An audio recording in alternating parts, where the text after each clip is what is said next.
The year is 1919. It's December 31st, New Year's Eve. There is an old woman who has been admitted into a mental asylum for some years now. She's now 87 years old, born in 1832.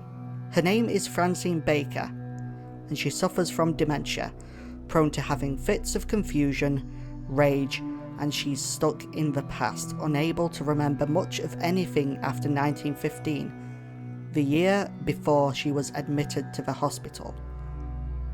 In this era, dementia is seen as a mental illness, and many patients are horribly mistreated, especially when it comes to curing illnesses.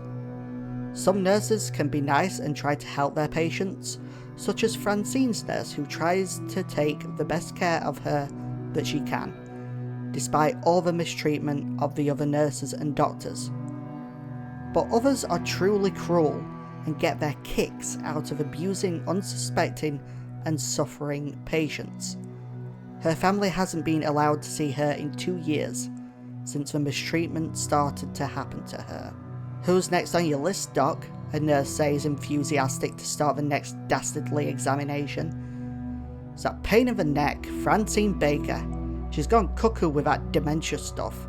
She can't remember shit properly. She acts like a retard, and she goes psycho sometimes. No one likes putting up with her, apart from Nurse Millie.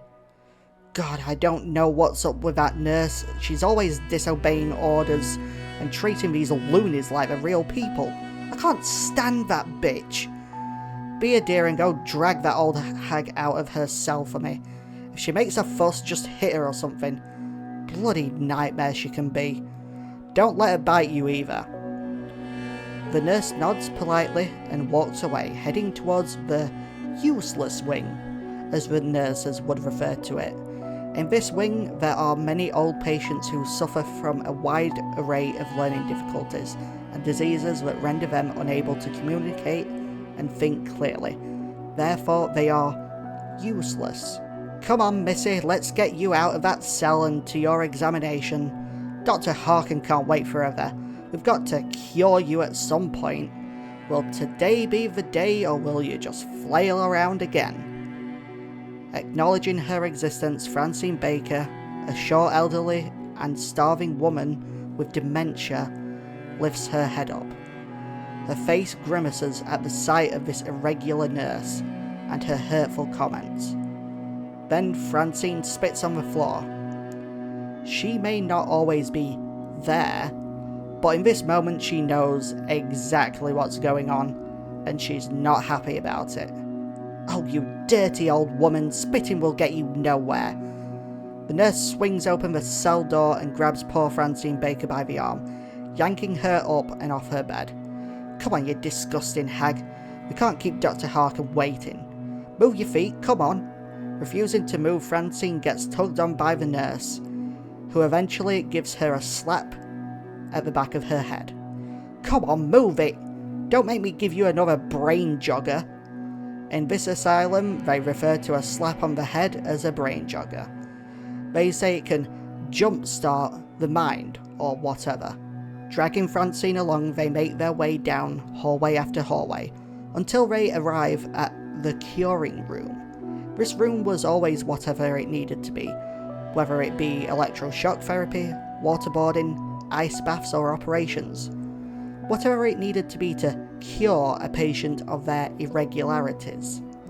The nurse opens the door and enters with Francine, pulling her into the room.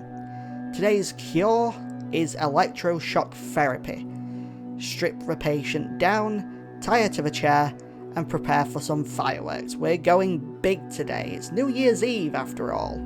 No one wants her, so if she dies, it's whatever. No one will care to do paperwork today, so we can just cover it up and dump her in the river or something. The nurse nods at the doctor's every command and agrees to strip the old woman down. Francine's survival instincts kick in. As they always do, she tries fighting back by flailing her bony arms around, but quickly gets out of breath. She struggles hard against the nurse as she tries taking off her clothes. The nurse quickly tries and tires of this, and decides to just rip her clothes off. The fabric isn't very strong. Most of the patients here are given dirty rags to wear. Finally! You always put up such a fuss! We're only trying to help you, you know, you annoying little bitch. I don't get paid enough for this shit. I'm out. Sorry, doctor, but I'm going to do my rounds. If you need a nurse, get someone else to deal with her. Dr. Harkins says loudly. Bloody hell, very well then. At least go and get Nurse Millie to join me. She's the only one who seems to be able to talk some goddamn sense into this useless old hag. Letting out a sigh. Ugh. The nurse agrees to the request and slams the door behind her. Now, Francine, we're going to perform a nice little bit of shock therapy for you. I'm hoping that this will cure you and we can finally get rid of you. It's New Year's Eve and I want to have some fun. So I'm going to help you out and then I'm going to party with the rest of the hospital staff. So behave, don't put up a fuss, and get in that there chair. Francine just stands there, exposed, tears rolling down her face. But her expression hasn't changed from a hardy grimace. Her survival instincts are taking centre stage, while her mind is elsewhere, probably stuck in one of her better memories, such as the first time she danced with her husband. She always liked dancing with her husband, because he was gentle and smooth on his feet.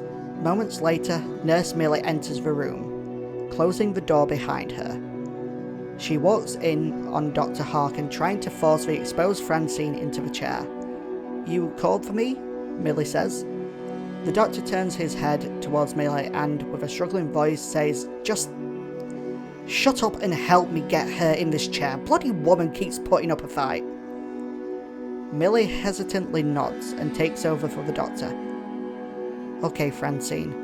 We're going to have a little sit down in this chair, okay? Everything's okay.